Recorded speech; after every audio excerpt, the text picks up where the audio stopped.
racing. We've got H.E. Halley looking for the lead over Port Kennedy. It's H.E. Halley coming closer now. That on the inside is Port Kennedy.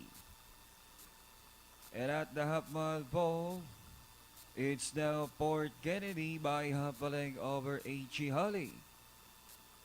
800 meters to go. It's Port Kennedy. And coming closer once again is H.E. Halley on the outside. And at the fourth turn, Port Kennedy, H.E. Halley matching their strides.